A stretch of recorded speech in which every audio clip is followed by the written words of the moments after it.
আসসালামু আলাইকুম। আলহামদুলিল্লাহ, অবশেষে আজকে আমরা চলে গিয়েছিলাম আমাদের কাঙ্ক্ষিত সেই ট্রলার ভ্রমণে, এবং এটি সবথেকে ব্যতিক্রমধর্মী একটি ট্রলার ভ্রমণ। যদি পুরো ভিডিওটি আপনি দেখেন বুঝতে পারবেন যে কি ছিল না আমাদের এই ট্রলার ভ্রমণের আয়োজনে। আগের দিনের ভিডিওতে আমরা বলেছিলাম যে শর্ট টাইমের মধ্যে কোথাও তেমন একটা আমাদের যাওয়া হয় না, তাই আমরা আমাদের এখানে ট্রলার ভ্রমণ করার জন্য একটা প্ল্যান করেছিলাম গত কয়েকদিন আগে। আগের দিন রাত্রে আমাদের যে উপহার সামগ্রীগুলি আছে সেগুলিকে আমরা র্যাপিং করে নিয়েছি, এবং এটা আমাদের করতে প্রায় সারা রাতি লেগেছে। এবং সকালবেলা আমাদের মূল কাজ হচ্ছে সকালে আমাদেরকে রান্না করতে হবে। এই রান্নাগুলি করে আমাদেরকে নিয়ে যেতে হবে ট্রলারে। দুপুরের খাবারের জন্য আমরা তৈরি করেছিলাম বিরিয়ানি এবং কোয়েল পাখির রোস্ট, এবং বিরিয়ানির মধ্যে আমরা দিয়েছিলাম আমাদের নিজেদের হাতের তৈরি ঘি, যেটা আপনারা আমাদের থেকে অর্ডার করেন। আলহামদুলিল্লাহ, মোটামুটি আমাদের রান্নাটা কমপ্লিট হয়ে গিয়েছে। এখন আমাদেরকে যেটা করতে হবে সেটা হচ্ছে গিফট আইটেমগুলোকে সুন্দর করে সাজিয়ে রেখেছি আমরা। এর পাশাপাশি আমরা নাস্তার যে আয়োজনটা করেছি সেই নাস্তাগুলিকেও আমরা খুব সুন্দর করে রেডি করছিলাম। সবকিছু কমপ্লিট হয়ে যাওয়ার পর এগুলিকে নসিমনের মধ্যে আমরা সাজিয়ে নিয়েছি নদীর পাড়ে যাওয়ার জন্য, যেহেতু আমাদের এখান থেকে নদীতে যেতে প্রায় 1 কিলোমিটারের পথ। এই পথটা আমরা হেঁটেই যাব, আর বাকি যে খাবার বা আসবাবপত্র আছে এগুলিকে আমরা নসিমনে করে পাঠিয়ে দিয়েছি।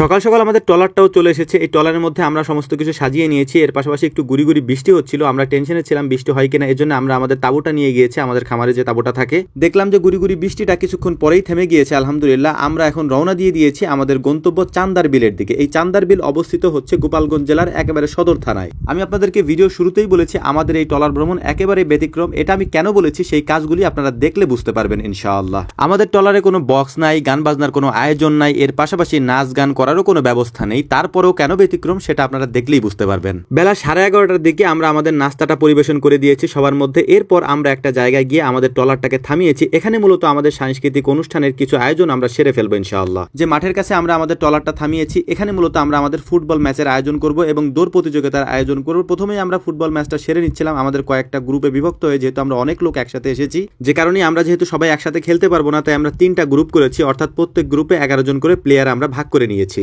এখান থেকে যারা জিতবে তারা পরবর্তীতে যারা বসে আছে তাদের সাথে খেলে তারপর আমাদের খেলাটা শেষ করবো ইনশাআল্লাহ। ফুটবল খেলা শেষ করার পর আমাদের সবথেকে গুরুত্বপূর্ণ এবং ইন্টারেস্টিং আর একটা আয়োজন ছিল, সেটা হচ্ছে দৌড় প্রতিযোগিতা। এই দৌড় প্রতিযোগিতা করার জন্য আমরা আমাদের গ্রুপগুলিকে আলাদা করেছি, অর্থাৎ একেবারে ছোট যারা, তারপর থেকে তার থেকে বড় যারা, আবার তার থেকে বড় যারা, একেবারে মুরব্বী যারা, এদের সবাইকে আমরা আলাদা আলাদা গ্রুপে বিভক্ত করে তারপর এই দৌড় প্রতিযোগিতাটা আমরা পরিচালনা করেছি। আলহামদুলিল্লাহ, আমি আমাদের গ্রুপের দৌড় প্রতিযোগিতায় ফার্স্ট হয়েছিলাম, যদিও আমাকে পুরস্কারটা দেওয়া হয়নি। তো যাই হোক, দৌড় প্রতিযোগিতা শেষ করার পর সব থেকে ইন্টারেস্টিং যে খেলাটা আমাদের ছিল সেটা হচ্ছে বালিশ খেলা। যেহেতু আমরা বালিশ খেলা দিয়েছি কিন্তু আমাদের কাছে কোনো বালিশ নেই, তাই আমরা আমাদের ফুটবল দিয়ে এটা আয়োজন করেছিলাম। এই খেলায় মোটামুটি 70 থেকে 80 জনের মতো আমরা এখানে এসেছি, তার মধ্যে সবাই প্রায় অংশগ্রহণ করেছে। এখানে এসেও 4 নম্বর আমি বাদ পড়েছি, এটা খুবই দুঃখজনক একটা ব্যাপার। তবে আনন্দের বিষয় হচ্ছে আমার ছোট ভাইরাই জিতেছে, ওরা জেতা মানেই আমরা জিতে যাওয়া। এরপর এখান থেকে আমরা আমাদের ট্রলারে উঠে তারপর আমাদের ট্রলারটা যখন কিছুক্ষণ চলতে শুরু করলো, এক জায়গায় থামিয়ে আমরা আমাদের দুপুরের খাবারটা সেরে নিচ্ছিলাম, কারণ এরপরে আমাদের মূল প্রোগ্রাম যেটা সাংস্কৃতিক অনুষ্ঠান সেটা এখন আমাদেরকে শুরু করতে হবে। তো আলহামদুলিল্লাহ, সেটা শুরু করার জন্য আমাদের প্রথমে যেটা করতে হবে সেটা হচ্ছে কোরআন তেলাওয়াতের যে প্রতিযোগিতা আছে সেই প্রতিযোগিতা আমাদেরকে শেষ করতে হবে। কোরআন তেলাওয়াত প্রতিযোগিতা আমাদের এখানে প্রায় অনেক লোক অংশগ্রহণ করেছে, যেহেতু অনেকেই মাদ্রাসার স্টুডেন্ট আছে।